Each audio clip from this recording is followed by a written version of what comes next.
thanks very much for coming to this. This is the regular monthly meeting of Camden Momentum, and where we've got 4 speakers to address the topic of universal credit and the government's chaotic and deliberately punitive rolling out of the universal credit scheme. And 4 excellent speakers who I'll just introduce briefly, who are going to talk on universal credit for about 7 minutes each, and then we'll open up for questions and discussion and contributions from the floor. So just to briefly introduce the speakers, Dorothea Hackman is a member of Camden Momentum and on the steering committee. So thanks, Dorothea, for being here. Selma James is an activist with Global Women's Strike and needs no introduction, really. Foundational figure with the feminist movement in this country, so we're very lucky to have her here on the platform today. So thank you, Selma, for being on the platform. Ripon Ray is an activist with Unite Community, and I think you're a Labour activist, Labour member as well, if I'm not mistaken. Labour activist, Labour member, and also welfare. Universal credit is one of those things that I deal with every day as part of my job. Thanks, Ripon. And Trinity Osaf is part of the All African Women's Group and has come to us today to speak on behalf of the All African Women's Group. I hear a lot about universal credit because I run Euston Food Bank, which is a crying shame and needs to be abolished. But while we have universal credit, we can't let people go hungry in our community. So it's a bit of a bind we're in, but that's where we are. So for anybody who doesn't know what universal credit is, it's 6 legacy benefits rolled into one and paid to one member in the household monthly in arrears. So what's the problem with it? That you have to apply for it online and you have to maintain a journal online. And this is very difficult for people. Even if 90% of all claims are made on mobile phones, it's still very, very difficult for most people to do this suddenly. People going into debt continues if they get an advance. The the recent announcements by the government often won't be implemented for a couple of years and won't necessarily help people already on benefits, already on universal credit. Things like conditionality, that is, you had to make 6 job applications and have evidence of it, are not relaxed for vulnerable people. It's truly a hostile environment.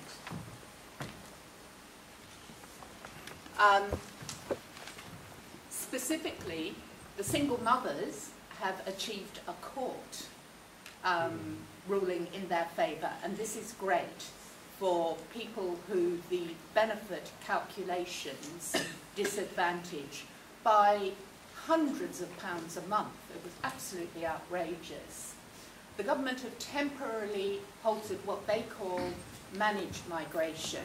Now, speaking as somebody who's managed things in the past, there's nobody managing universal credit that I recognise as management. But, nevertheless, they've temporarily halted it, though they say they will still get 7 million people onto it by 2023.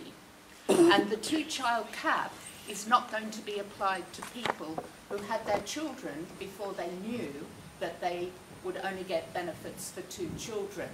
However, they still only get free school meals for 2 children, and only the oldest brother in the household's children get that. So a younger brother living in the household, as many do on this estate, his children do not get any free meals at all. I'm also a governor of the governing body at this school, so I feel very strongly about that. There are 18,000 households in Camden on benefits, and that's an awful lot of people, of whom a quarter will be worse off under universal credit. So we've got about 100 households a week going on to universal credit because there is still natural migration of new claimants and people who have to make a new claim because of a change like moving house or other changing situation. So, what we need to do is campaign to abolish it and replace it with something much better. And also, the main reason people come to food banks is low income. It's not just about benefits, it's about low income. So we need everybody on a living wage, we've got to get rid of zero-hour contracts, and we need a Labour government, of course. But in the meanwhile, things that we can do to ameliorate the situation is we've just got to get rid of this 5-week payment in arrears gap, and that nobody's current benefit stops being paid until the new benefit kicks in. And we need benefits unfrozen. If you think what food cost 10 years ago, you can see that benefits are just not enough to keep a family ticking over, sending their children fed to school. That was a very good, quick summation. There are some things that I would like to add because you can add a lot. The details are great. This is supposed to be simplifying the system. It complicates it enormously. And the one thing that it does, the sister mentioned the fact that you have to go online to make your application. The important thing about that is that all of the benefits you once received, you had to deal with a human being. Now, a human being is different from a computer in a number of ways. A human being often responds to other human beings, but computers do not. And that's what they wanted to eliminate. They wanted to eliminate human contact. They wanted to make you feel like you were a drone that they were in charge of. And in fact, they had a number of motivations in publishing, in putting this legislation forward, which we are now appreciating fully, because if your benefits are cut, or in other ways you are refused help, you then take whatever job you are offered. And the attitudes of the unions have been greatly enhanced by realizing that zero-hour contracts and deep exploitation are the direct result of benefit cuts. This is a cut in wages every time somebody gets onto universal credit. Okay, so that is an important political consideration, which when we are campaigning for the Labour government that the sister recommended, and I do too, is that we are fighting for wages when we are fighting for benefits. Okay, we are fighting for a living wage, and a living wage in whatever way is reasonable and humane. Okay, there were some changes because the movement has grown so much against it, and because I, Daniel Blake, put it on our screens and now on our television screens so that a lot of people know about universal credits, and one change has been very significant. The money used to be paid to the head of household. Who is that? Need I give you the gender? They've decided that it's the main carer who will get it now. Now that is one small part of the way in which women and children in particular are being punished. I'll give you some examples. If you have one child, you have one benefit. If you have two children, you have 1.5 benefits. If the second child, if the second birth is twins, they share it. Now, you know, you have to be a certain kind of Nazi to be comfortable with that fact, that the very existence of another child means that the family should be further impoverished and the children should be further under threat. The rule was that if you were born, if your children were born, or third or fourth child were born before 2017, you got the benefit till 2019. Now, great liberalization by the government, your hearts and flowers are not in it. They allow you to get the money, which is half of the money that the first child gets. You know, they allow you to continue to get it, unless, of course, you were born after 2017, you are entitled to nothing if you were the third child. Now, when there were a number of court cases brought, two I can think of single mothers, and the sister mentioned one. That was the case where the way that the computer was set up meant that two wages, which were only one wage a month, went into 1 month, and therefore your benefit was cut for that month, so you lost living, ability to survive as a result. And the judge himself said, people should not have to accommodate to the machine. The machine should accommodate to people. What kind of a society is it when we have to be told that by a high court judge? This is the mentality not only of the people who have made it, but this is what they are training us to accept, so that when we fight this, we fight a whole perspective which is lined up against us. We made a mistake in the article that we wrote that some people may have seen on Morning Star, and we said that there was a 40% tax on 40% tax on the money that you had to borrow in order to survive until the first payment. And in fact, it wasn't a 40% tax. They take, beginning, 40% of the money that you are owed to pay loans or debts that they think you should pay. You do not agree with it, thank you. You do not agree to it. They decide, and not only do they take 40%, they can continue to take the money for the various debts you have so that you have nothing left of your benefit. So when it's time for you finally to receive your benefit, there isn't anything. So that 40% is modest. The severe disability has already been taken away, and therefore mothers, single mothers who have children with disabilities suffer in many ways, and in fact it is single mothers and people with disabilities who are most horrendously affected. Yeah. Just two other things.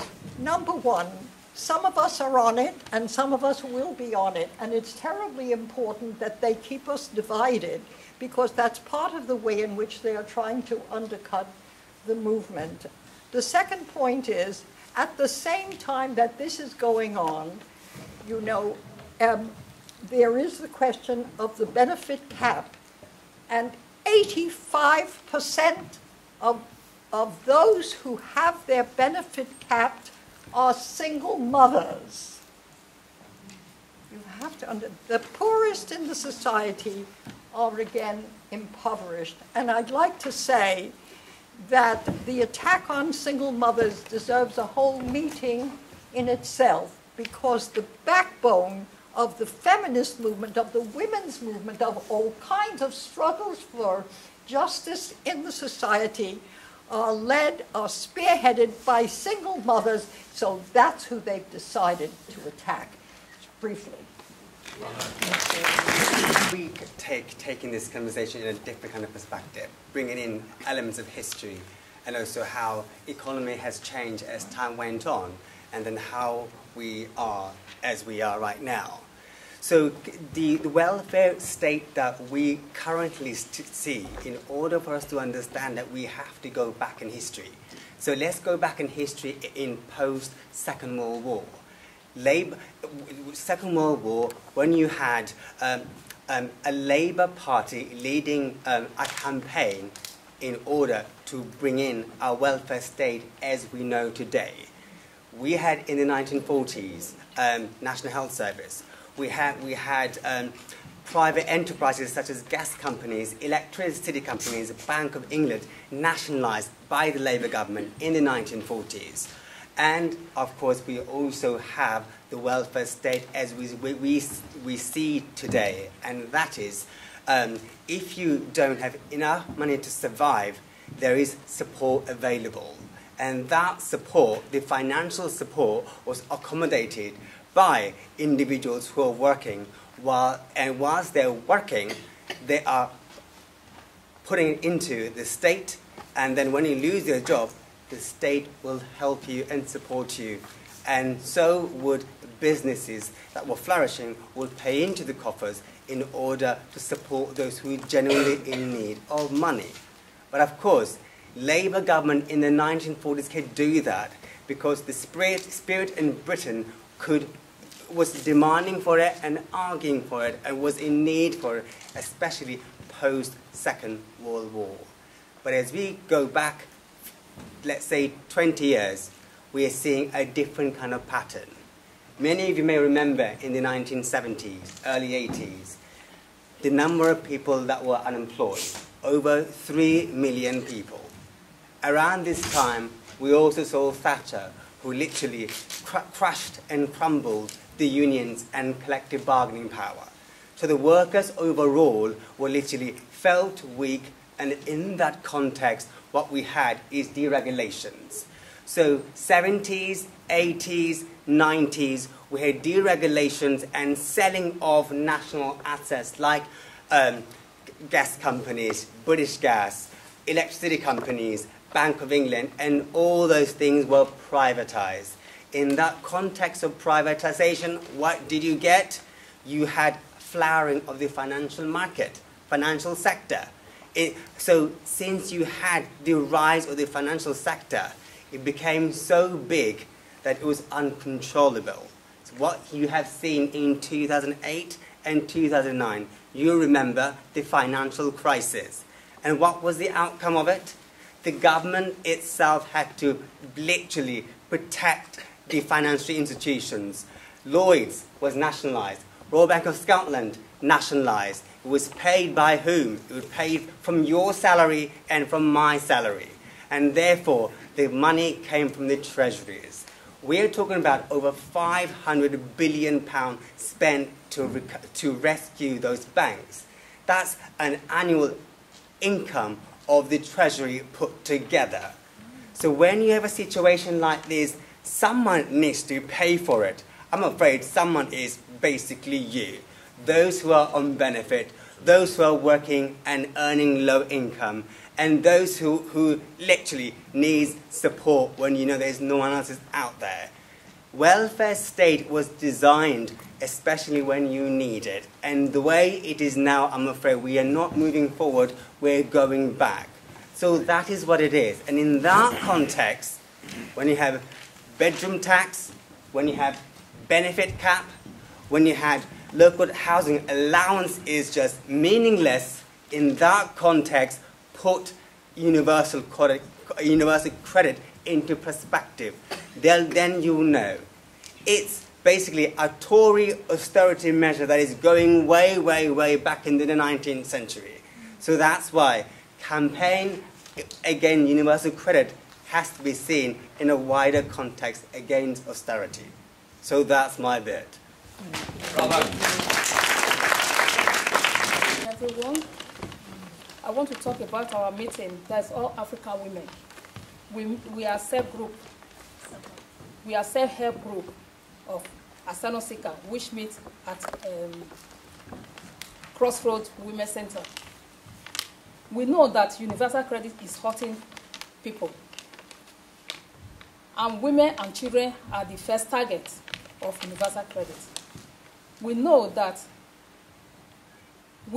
what it's like because asylum seekers have suffered from legalized destitution since 1999 when a Labour government brought in NAS, which is a NASS.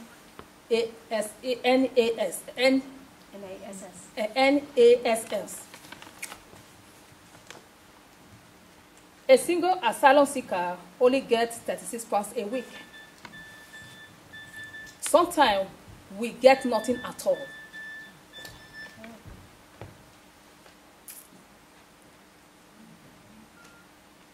That is shocking, but often people do not know. I gave evidence to UN rapporteur, along with those suffering from universal credit and other courts. Talking about poverty, talking about poverty, we live in hot like pins and needle in the chest. Who like to talk about poverty and destitution? It is horrible. But we have to make our voice heard to get change. Some of what I said is reported in the article here. Which is on the table. Yeah, in the table there. I told the UN rapporteur a lot of women have been forced into poverty and prostitution.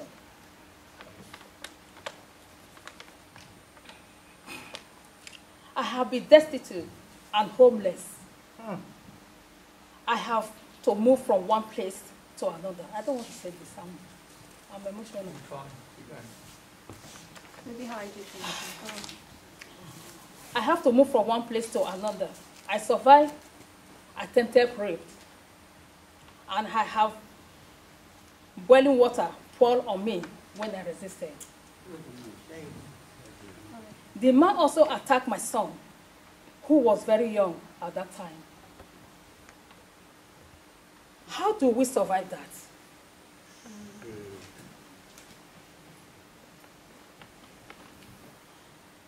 You do not forget this in a hurry. No. So, over 70% of us are survivors of rape and domestic violence in our own country. We have fled here for safety and protection, but we are not safe. Over half of us are mothers.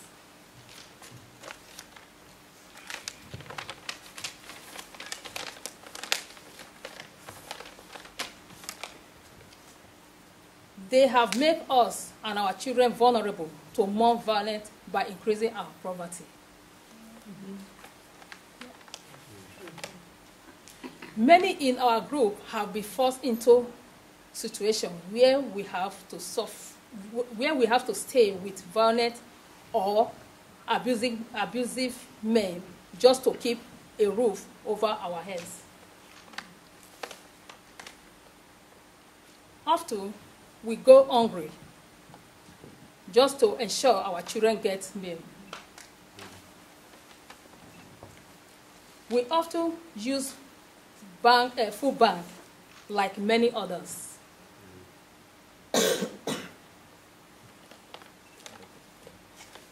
But food bank can also be used against us.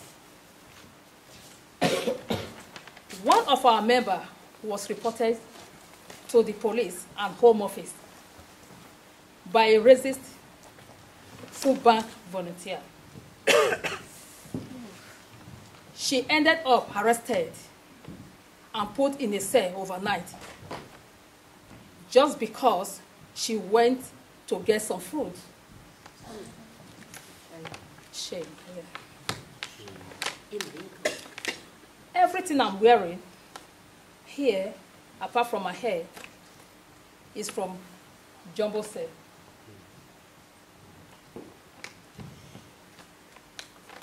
Universal credit should be abolished. Yeah. along with the policy that drives asylum seekers into destitution. Yeah, yeah. We want to organize with others to change everything. Thank you for inviting me to speak.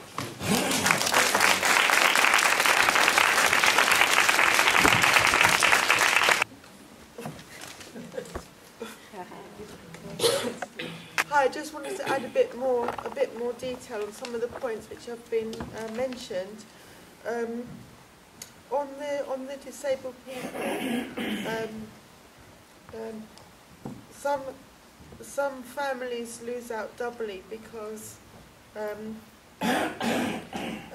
disabled adults living alone lose severe disability premiums, as someone mentioned, and also the disabled child allowance is a lot less under universal credit.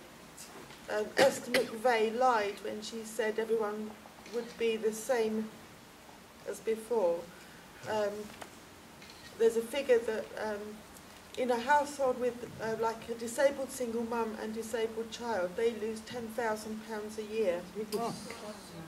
There is a legal challenge happening, but it's so hard because, like with the legal case that we won, only the two people in the case have got compensation, and the court allows the government to say that they're going to deal with it in the rules, and then the rules don't come in until, you know, a year later or something. So that's, you know, that's what it's like with the court cases.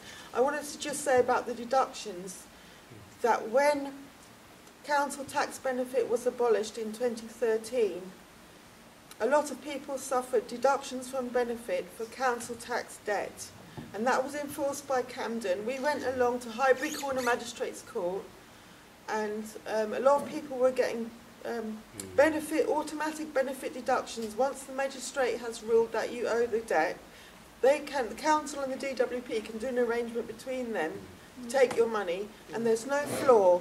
We were in touch with a single mum with mental health, with mental distress, and she had like many debts. She had, you know, a fine, electricity bill, council tax, all that was being deducted. There was no flaw on how much money she was supposed to have left to live on. So that, you know, that has already been happening for a long time. And Hammersmith and Fulham Council is the only Labour borough we know which has abolished bailiffs for debt. And they, you know, they want people to work it out in a humane way. They don't let people off. It's not exactly like that, but you know, they have a lot of humane policies, including free home care, which means that disabled people do not get our benefits taken for social services at home that we receive. Yeah, and just one tiny little point more. They also, with universal credit, they also squeeze the part-time workers, who are mainly women and a lot of mums, that the working allowance is a lot less than working tax credit, and you can be sanctioned if they think that your part-time job is not enough and you should be doing full-time. They can sanction you, even if you're in work. Oh. It was all designed to save money. It's part of the austerity, making the poor people pay.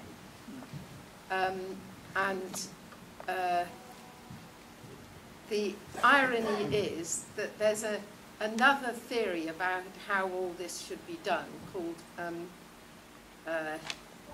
universal basic income, where everybody gets a basic amount and then you can earn money on top. And they take the universal, you know, so people think this is it. That's typical of the sort of thing they do just to confuse everybody, but it's completely different. And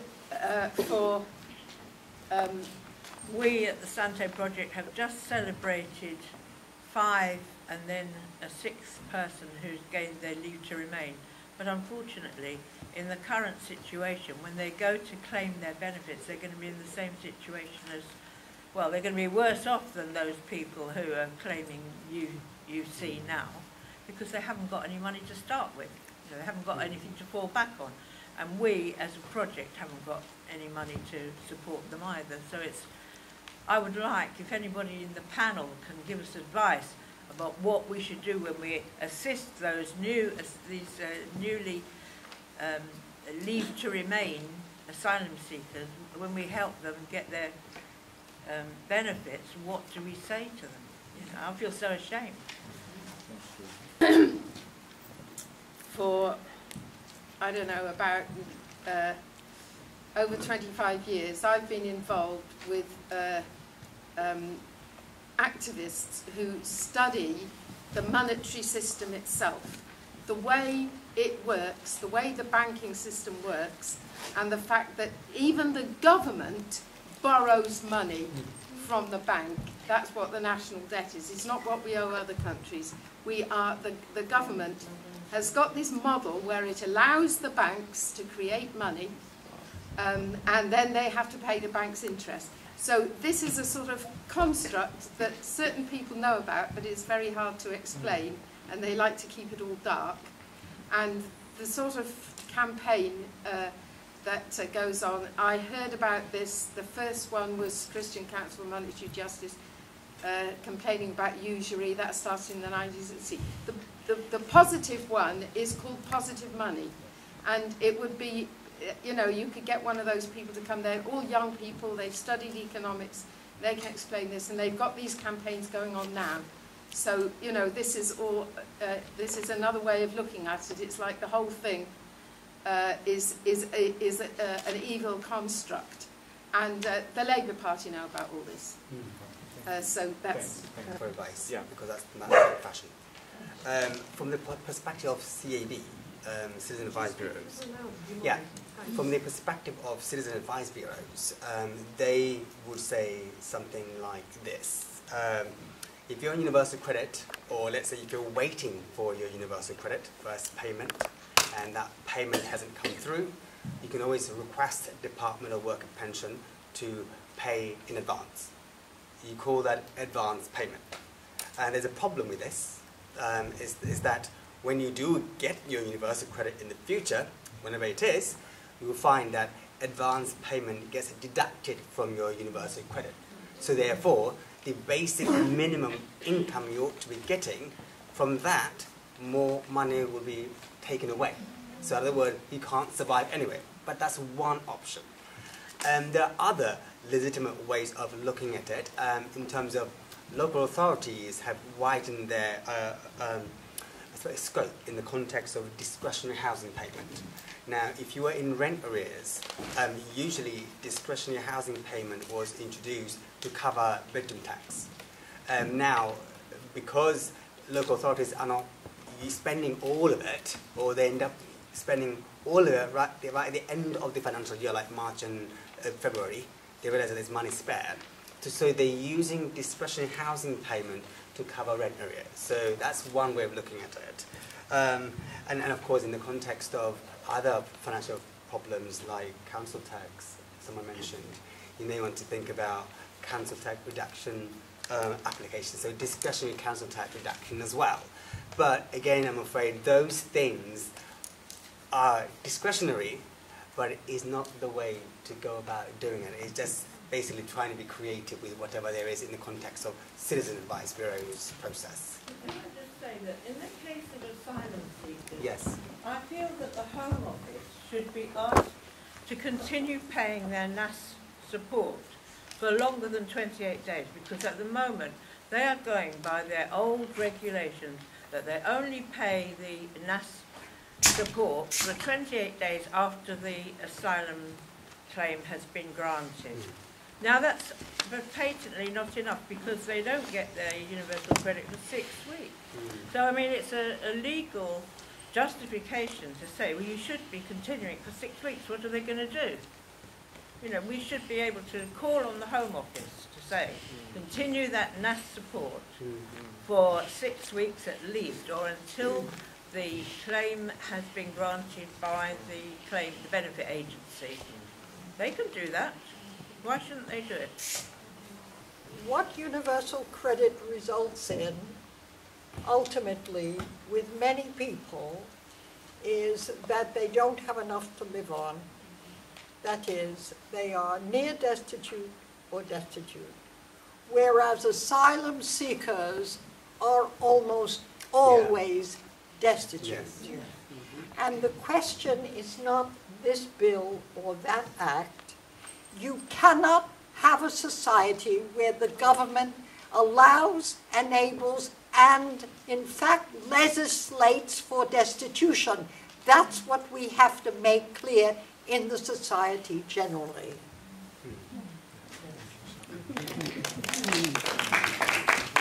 To just add on to Selma's point that you know, that the universal credit, I think it's really important to have in mind that it is to make a brutal society, and so that people turn away, you know, when people are just literally with nothing.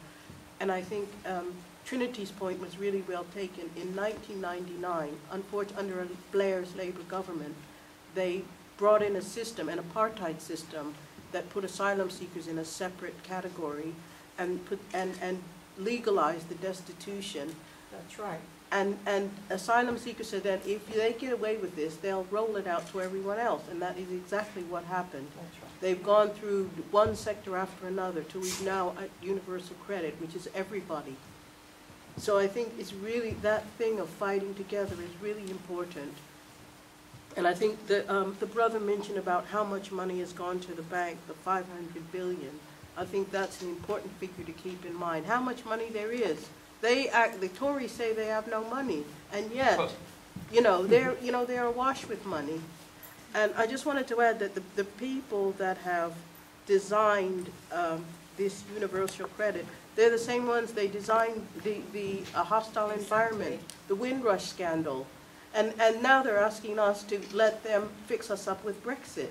So they're a pack of criminals.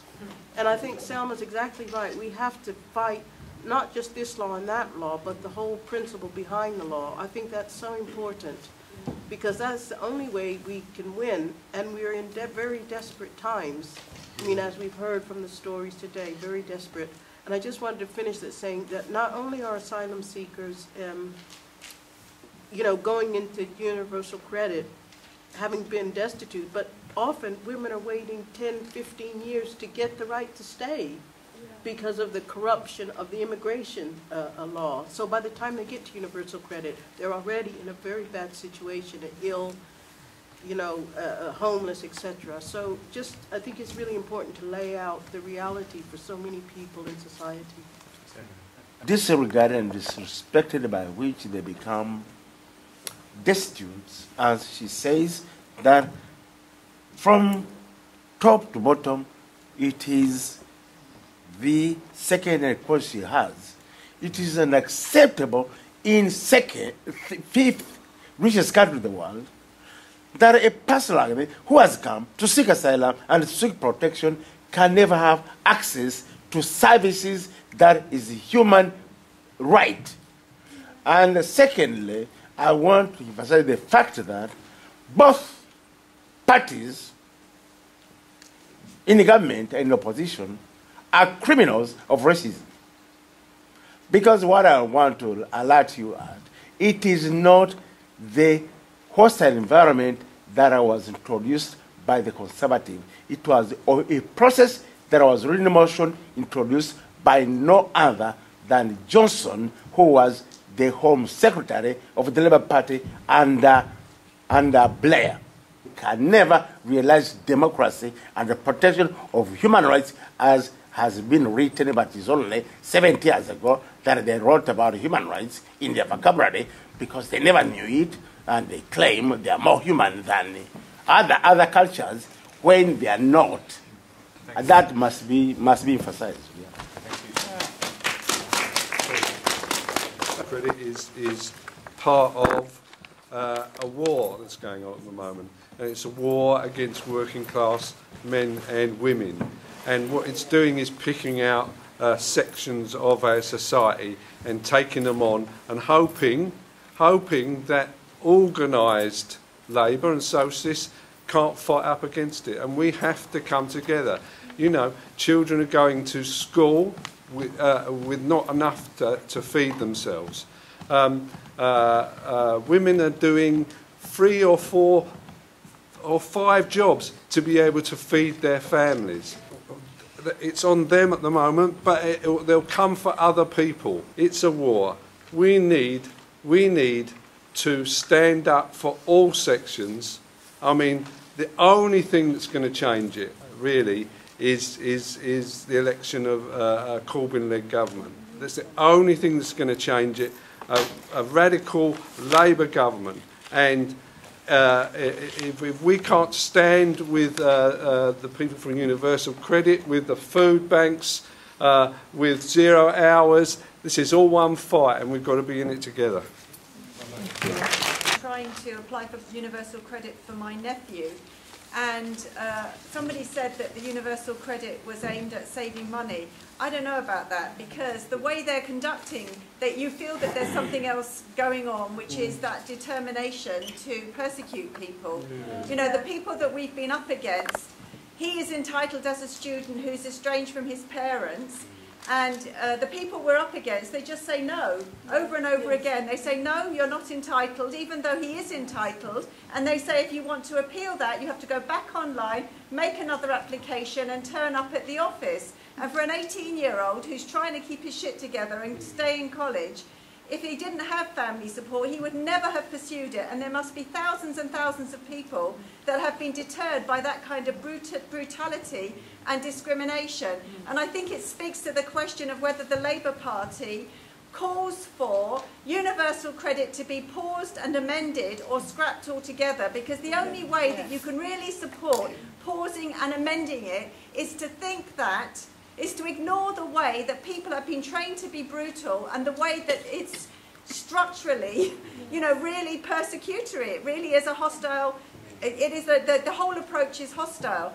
And the second point speaks also to the Labour Party policy, because people have mentioned in passing that women are going into prostitution because of universal credit, the fact that you don't get your money immediately, and benefit sanctions. In fact, benefit sanctions have been forcing women into prostitution, particularly mothers, for a long time, at least 5 years, and they're talking about a massive, massive, massive increase in prostitution, particularly women working on the streets because of benefit sanctions, which makes sense. If you take away a woman's money and she has not a penny in the house or in her pocket, and she has children to feed, what did you think was going to happen? And the Labour Party has to wise up on that, because at the moment their policy on prostitution is leaning towards, led by a lot of feminist Labour MPs who are hostile to Corbyn generally, but they have the kind of ear of, you know, they somehow represent the feminist point of view, and they're calling for an increase in criminalisation of sex work through the whole question of criminalising clients, instead of seeing what women are having to do in order to survive and addressing those actual, our situation, which is that we're making a choice between destitution and starvation and prostitution, and we want rights and we want resources and we want chances to get out of prostitution, not more criminalisation.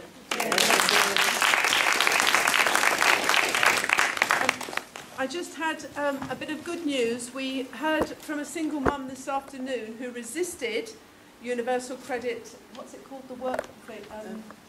the claimant commitment when she went in, and managed to kind of really overturn it. Just to, so you, she's a single mum. When her child reached 5, on the child's birthday, she was called in to sign up for universal credit and do the form, and it took her nearly all day to do it. She was told eventually, just, here's a number, call Edinburgh. She called Edinburgh, they couldn't understand her accent, she has a strong accent, and she couldn't understand theirs because they had strong accents. Nobody understood each other. So then she went back to the job centre staff and said, what can I do? And they said, okay, we'll help you now. But it was too late because she had to go and pick up her child from school. And then they said, well, come back and we'll help you, but you need to show your ID. Anyway, it went on like that. Eventually, Obviously, her benefits have been stopped at this point, and all this time, was ticking. They said, come back in a week, and then she had to go back and see a really brutal work coach. And this work coach said, okay, you have to do 35 hours work search, or you have to get 35 hours job. And in fact, she found out after, that is not true. The maximum is 25 hours anyway for a single mother. Plus, you don't have to, it's to the discretion of a lot of these people. She was also studying. She was absolutely distraught and broke down crying and said, I'm not going to be bound by this, I can't sign it. And just basically kind of occupied the office for 3 hours. And was crying and crying, and somebody, one of the workers in the next booth kind of came over to kind of help her, give her tissues and various things. And she put a complaint in to change her work coach, and it did change. She got a kind of deputy manager to help, who had finally looked at all her proof that she was a student, in fact, studying all kinds of courses, and said, oh well, look, you don't have to do anything in the end. But it just shows you, she put the protest in, by insisting she wasn't going to leave, and she was not going to sign this work commitment. She refused to sign it. She said, no, I can't do that. And anyway, look, it was just good news we heard today as a form of resistance against it. Yeah. 2 points. Thank you for letting me come this evening. First point is, people find it very difficult to fight City Hall. Just a phrase I use, to fight the system. This will kind of lead me on to my second point, that it is fightable. And if you have the right people, and the right people that will look after you, you can get your money and you can win. Second point is, my ex-wife, who is very disabled with fibromyalgia, she has 7% of her usable sight and uses the bathroom 7 to 8 times a day, was taken off universal credit and said she's capable of work. Me, I'm actually a voluntary advocate. This is what I do without charge to anybody, and I'll take anybody's case on. I spent 100 hours of my time and my money fighting her case, and on the 22nd of December, I got her everything back that she lost. It took such a lot of work, such a lot of fighting, and so many phone calls, and my own money to fight it, but we won. So there is a way in, there is a way of baiting City Hall, and you can get what is fundamentally your right, and you should never, ever give up. And personally, I will fight anybody's case for them, and it will not cost them anything. Dave Prentice said that he thought the whole thing should be scrapped, and that is encouraging because it shows that the unions are finally really smelling the coffee, and we really need that. And I have to say, I joined Unite because I wanted to have a way to have representation in the Labour Party when we were voting for Corbyn, and I was sceptical about joining a union because my experience of unions is they don't represent grassroots women, they don't represent people on benefits, they don't represent people with disabilities. But Unite had a very good initiative where they rolled out new groups that those people could join. And it means that we're together in those groups as well as in the existing organisations that we're in, because I volunteer at Crossroads Women's Centre, and for a long time I've had that support there in the community. But the thing is that Unite, the Unite as a whole, were calling us to go along as people with disabilities, etc., to go and support pickets by the people that are in waged work, which we're very glad to do. Especially we went to join the picket where there was a day of action against the 0 hour contracts in the food industry in September, which was really great. And it was really great to get together with the women that are at the forefront of those fights. So I'm just really underlining, let's have more of that. Maybe some of those people would like to come and picket the job centres and be on the picket lines and make the representations against UC, because we're in the same union as you. When I was first learning about universal credit, I couldn't understand why it appeared to be not just on a regional but on a borough local basis.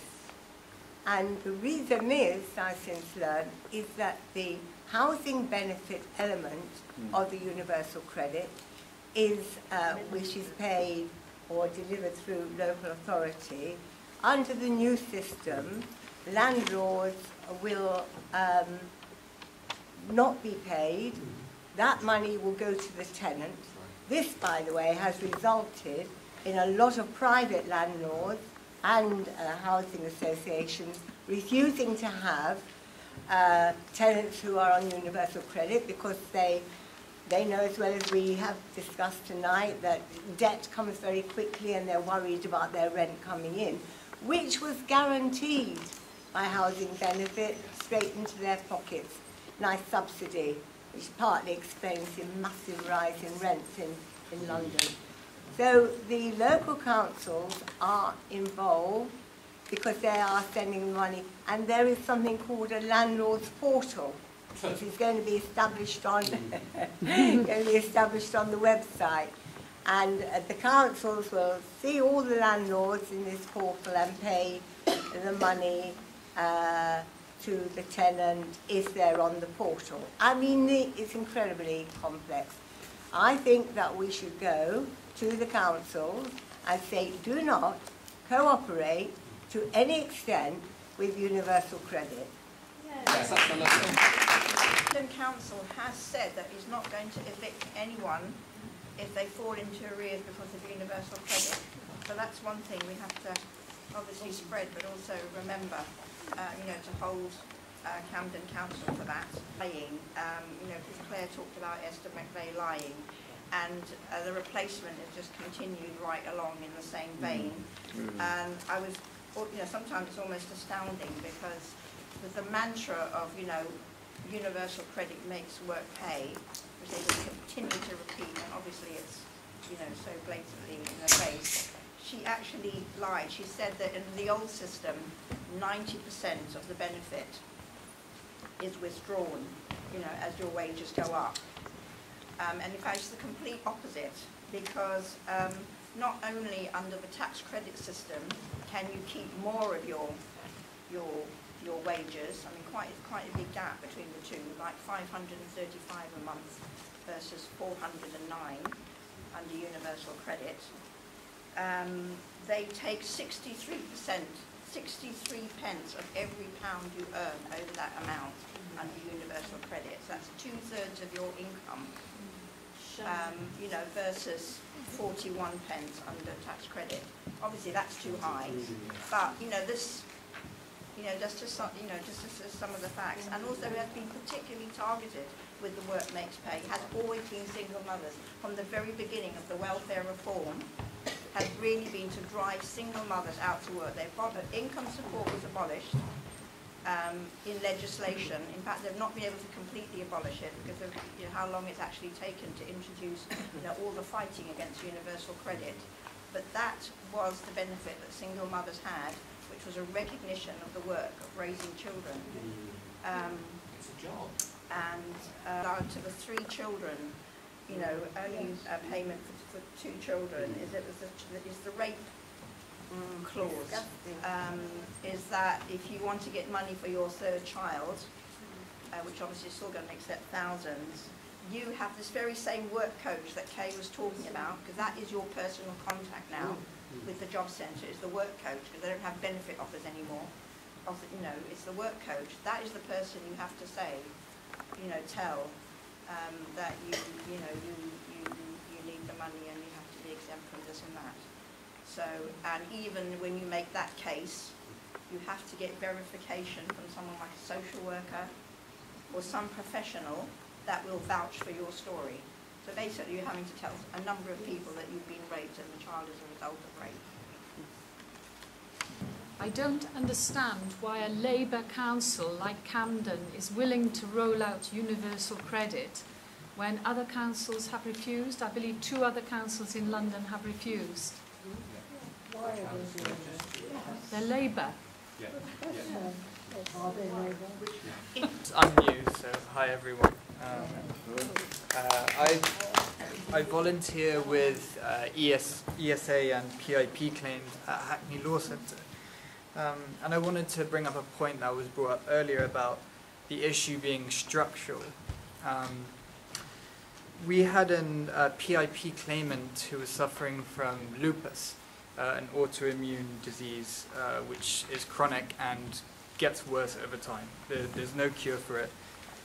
And this claimant was refused PAIP. PAIP. The tribunal awarded her the full amount for both basic and, daily living and mobility. So she clearly was entitled to it. The reason she wasn't granted it in the first place was because due to her mobility issues and due to her psychological issues, she wasn't actually able to go to the assessment centre. She had requested from the DWP for someone to come to her home and to assess her at her home. The DWP said, no, we're not going to do this, we don't have the money. Private company doing the assessment. Potentially, yeah. And so, in my view, the only way we can actually change these inequalities and injustices in our system is not by having a right-wing government or a centrist government such as Blair's Labour, but by having a left-wing government like Corbyn's government. Society and the government aren't going to pay someone who has a visible disability. You then have a mother turning up and saying, I've got 2 kids I need to support and I can't work these hours, I can work those hours. You had a person to apply that claim to. When you're dealing with a computer, it switches off, the time switches off, you zone out, it freezes, as we saw in I, Daniel Blake. It's infuriating that you don't know how you start and finish this claim. And I was speaking to a couple of mums this evening about I'm going to a meeting to hear and speak about universal credit. The mind bewilders. What happens? How do I do it? It's a panic. I better not look for a job now because I'd have to apply for universal credit. How do I do it? I've got to get a computer and do it that way. I have to be on the Wi-Fi. There's just so much of a fear factor around that because we know of its history up in the north where it's devastated people's lives and people have been left hungry and homeless and destitute. It's horrific.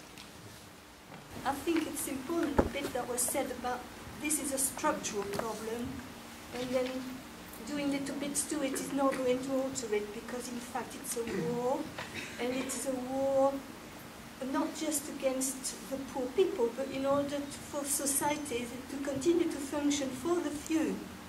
So this is, it seems to me, this society is creating a layer of landlords, of employers, and here I see the work coach, and then you name it, there's people in society who become inspectors of the crowd. And that I find is very disturbing, and it announces not just more cuts, it announces a decrease or an attack on the civil liberties, and we are going to find this in a minute when there is some crisis or other. We are going to find soldiers, because already that's what they are doing. They're sending soldiers around saying that in case of Brexit fails.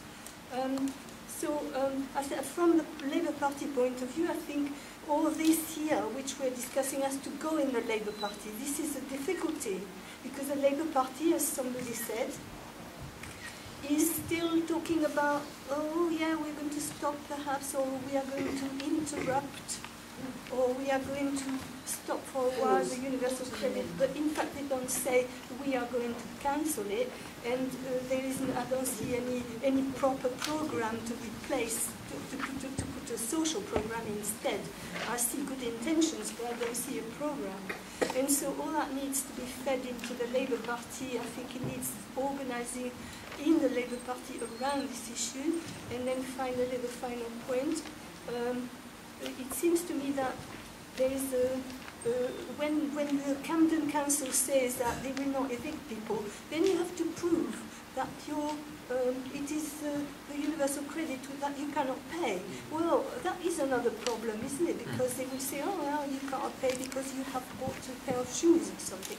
And so the thing is, and the council tax. Why do these people have to pay council tax?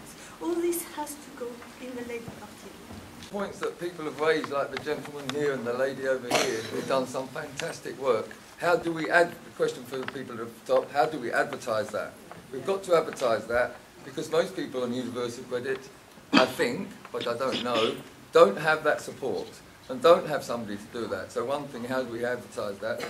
The lady here said about it generally goes to the man. A question, why does it go to the man in the house? Is it because they're on the rent? They're on the rental form? I don't know. Why does it go to the man when it's usually the woman who... It's usually when money goes to a woman where it gets spent on the children. And Sam's point, I think it has to be, I hope everybody got what Sam was saying, that there is racism involved here. There is clearly racism involved against asylum seekers and people with the wrong colour skin, let's be honest. And it goes back to the Labour Party. I'm going to say, let's fight for a Labour government. But there are people in the Labour Party, MPs and councillors, who are so far to the right that we have to call them out. We have to call those councillors and those MPs. MPs have to raise these problems. Keir Starmer abstained. Last time there was major welfare reform legislation, he abstained on the instructions of Harriet Harman when they were cutting money for disabled people on the ESA. So they have to be told. And also we've been pressing paper assessments so people don't have to face the in-person interviews which are discredited. Universal credit is part of the class war that is being waged on discriminatory basis against all groups that this government feels they can separate off from the rest, from a majority group, that they can isolate them, and that we won't stand up and stand by the rest of the people in our community. I think we should call Camden Council to account for why they allowed it to be rolled out. We knew it was coming in November and December, and it just rolled out job centre by job centre.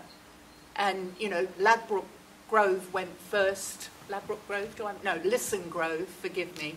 Lisson Grove went, and then the Highgate one went first, then Lisson Grove, and then finally Kentish Town Job Centre. And I am just appalled. We had to restrict the amount of food at the food bank that we were giving local people in ongoing emergency. People don't have a single 3-day emergency when it comes to food banks. They have perpetual crisis and ongoing emergency. But we had to be careful of the food we had so that we could respond to a 67% increase of people coming to us for emergency. Now, I will say the community has stepped up in their donations, but it's not the point, because people shouldn't be relying on that weird charity that is a food bank to survive. That is wrong. It is very wrong. And it is equally wrong, Trinity, I am horrified that data collected for one purpose, which was to distribute food, to redistribute food. There's enough food in London for everybody. It is insane that it is withheld from the people who need it. But if data was given for that purpose, for it to be used for another purpose, and a purpose so heinous as to report somebody to the Home Office, I am speechless. I am horrified. And it would not happen if I had anything to do with it.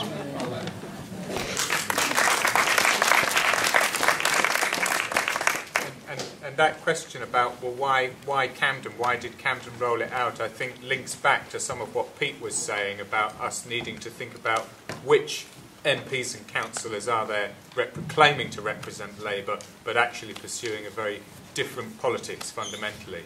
And so that's part of what Momentum is aiming to do, is to pull things in the direction that Peter's talking about, and I can hear that someone agrees. I